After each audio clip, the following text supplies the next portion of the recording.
Welcome to the Partardez channel. Today, we explain Prophets Kings 2, chapter 24, in a clear and simple way, step by step. We're going to dive deep into the text, so let's get right into it.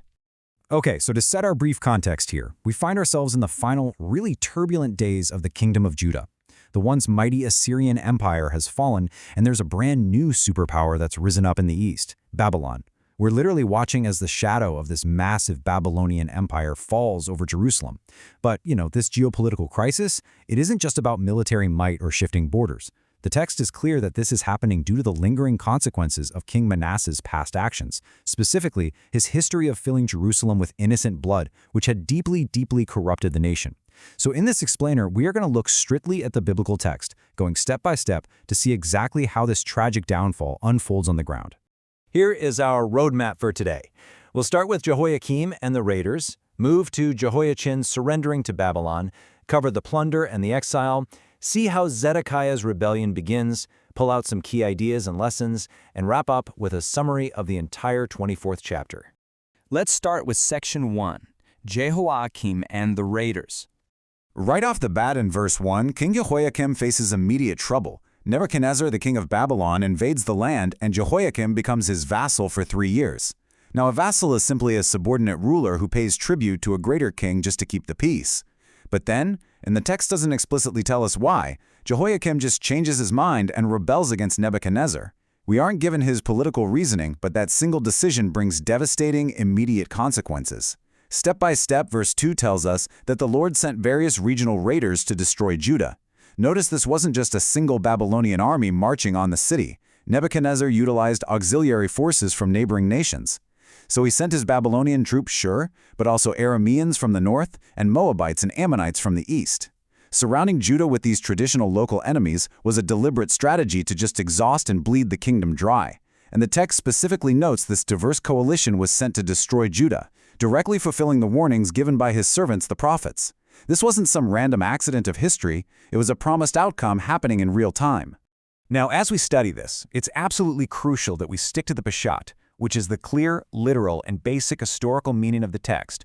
Looking at verses 3 and 4 through that lens, they clearly state this destruction is a direct, unforgiven punishment. It explicitly says these things happened to Judah according to the Lord's command, to remove them from his presence. Why? Because of the sins of a previous king, King Manasseh. The text points out that Manasseh had literally filled Jerusalem with innocent blood, and the Lord was not willing to forgive it. It's a very stark, somber reminder of generational consequences in the biblical narrative. The physical destruction of the nation is deeply, inextricably tied to its uncorrected spiritual crimes. Moving to verse 7, we get some really helpful clarity on the changing geopolitical map right at the end of Jehoiakim's life. The king of Egypt, who had previously been this massive power broker in the region, is completely neutralized. He's no longer a military threat. The verse tells us he actually didn't even march out from his own country again. Why? Because the king of Babylon had systematically swallowed up all of his territory, stretching all the way from the Wadi of Egypt, which was the natural geographic southern border, all the way up north to the Euphrates River. This total sweep left the king of Babylon in absolute, unchallenged control of the entire region. It's in this incredibly tense environment that Jehoiakim dies, setting the stage for his heir. That brings us to section 2, Jehoiachin surrenders to Babylon. Let's see what happens when the son takes over. Verse 8 gives us a really important number. Jehoiachin was only 18 years old when he became king. 18. And he reigned in Jerusalem for a grand total of just 3 months. The text explicitly names his mother Nehushta, daughter of Elnathan from Jerusalem. In biblical history, naming the queen mother is a standard detail that validates the succession, sure, but it also really grounds this tragedy in real historical families. You've got this young kid inheriting a kingdom on the brink of total collapse. But despite the brevity of his 3-month reign and the massive threat looming outside his walls, verse 9 tells us he just continued the evil practices of his father. He did evil in the eyes of the Lord. There was absolutely no spiritual reformation to save the city. We can actually map out this siege chronologically based on verses 10 through 12. First, the officers of Nebuchadnezzar advance on Jerusalem and lay siege to it, basically surrounding the walls and cutting off the food supply. Then, King Nebuchadnezzar himself arrives at the city, while his officers are actively besieging it.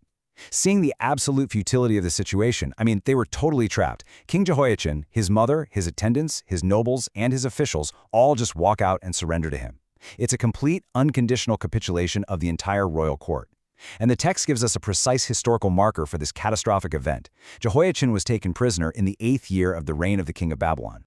Moving on to Section 3, the plunder and the exile. What happens next is a masterclass in ancient warfare. Reading directly from verse 13, we witness the tragic, really heartbreaking plundering of the temple. Nebuchadnezzar doesn't just conquer the city and leave, he methodically strips it. He removes all the treasures from the temple of the Lord and from the royal palace. Furthermore, he literally strips away the sacred gold articles that were crafted by King Solomon centuries ago, cutting them in pieces. You might wonder, why cut them? Well, in the ancient world, massive, solid gold temple vessels were just way too large and heavy to transport intact across hundreds of miles of desert back to Babylon. They literally had to hack them apart. And remember, this physical destruction of the sacred vessels happened exactly as the Lord had declared would happen through the prophets. Then we get to verse 14, and the scale of the exile detailed here is just staggering. It reports that 10,000 captives were carried away in total. Think about that number for a second. This wasn't just a simple military defeat. This was the forced relocation of an entire society. Taking 10,000 of the most capable citizens meant completely stripping Jerusalem of its structural strength, its intellectual capital, and its core identity. It was a massive, calculated brain drain designed to render the city completely powerless to ever rise up again. Verses 15 and 16 detail exactly who was taken in this mass deportation. Nebuchadnezzar takes King Jehoiachin captive to Babylon, along with the king's mother, his wives, and the leading officials of the land. Then he deports the entire military force, 7,000 fighting men, strong and fit for war. Finally, and this is highly strategic, he removes 1,000 craftsmen and artisans. In the ancient world, these artisans and smiths were essentially the engineers.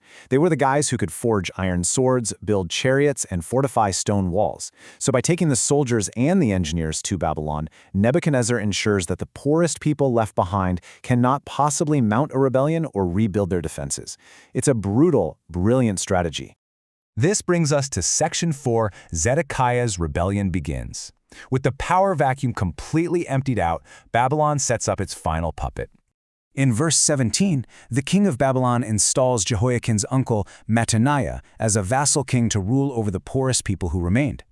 But Nebuchadnezzar does something highly symbolic here. He formally changes Mattaniah's name to Zedekiah. Now in Hebrew, Mattaniah means gift of the Lord, while Zedekiah means righteousness of the Lord. But the specific meaning of the names aside, the actual act of changing a king's name, that is pure psychological warfare. By renaming him, Nebuchadnezzar is asserting his absolute dominance. He's demonstrating to everyone that he is the ultimate earthly authority over who this man is and what he rules. Verses 18 through 20 show us a tragic, really repetitive sequence. Zedekiah was 21 years old when he became king, and his mother was Hamutal, daughter of Jeremiah from Libnah. His 11-year reign is marked by profound spiritual failure, just like Jehoiakim's was. The text highlights the profound spiritual reality behind all this geopolitical chaos. It was because of the Lord's anger that all this happened to Jerusalem and Judah, ultimately culminating in God thrusting them from his presence. And the final, fatal step of this chapter, Zedekiah initiates a doomed rebellion against the king of Babylon. That one decision sets the stage for the ultimate, final destruction of the city. Okay, Section 5, Key Ideas and Lessons. Let's distill exactly what we just uncovered here.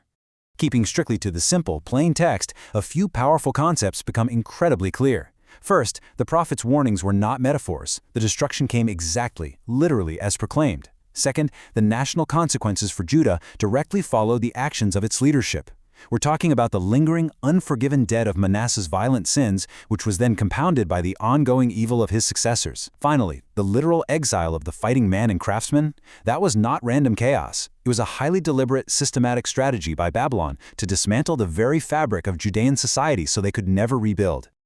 Now, what about practical life lessons? How does this ancient history actually apply to us? Well, history isn't just about ancient kings and sieges. It's a mirror reflecting human nature.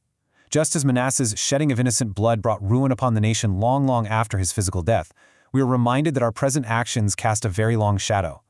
Our personal and communal integrity absolutely shapes the legacy we leave behind. The choices we make today, whether they're good or bad, will inevitably ripple out and impact the generations that follow us. We simply do not act in a vacuum. Additionally, Zedekiah's ultimate rebellion against Babylon really exposes the folly of false security. Relying on worldly maneuvering, shifting alliances, and political rebellions completely failed the kings of Judah. True security, as the text implies heavily through its focus on the Lord's commands and righteous anger, is found in spiritual obedience and taking clear warnings seriously.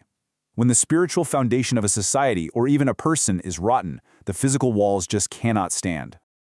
Finally, Section 6, Summary of Chapter 24. Let's do a quick recap to lock all this in. Keeping this chronology straight is absolutely key to understanding the downfall of Judah. In just one single chapter, we witness the rapid, terrifying decline of the nation through 3 successive kings. First, Jehoiakim rebelled and endured fierce regional raiders sent by the Lord. Next, his son Jehoiachin ruled for only 3 brief months before completely surrendering to Nebuchadnezzar, resulting in the massive, catastrophic exile of 10,000 of Jerusalem's most vital citizens. And finally, Zedekiah, installed as a puppet vassal under a new name, ends the chapter by foolishly igniting a fatal rebellion against Babylon. Thank you for learning with us. If this helped you understand the chapter better, like, subscribe, and join us for the next chapter.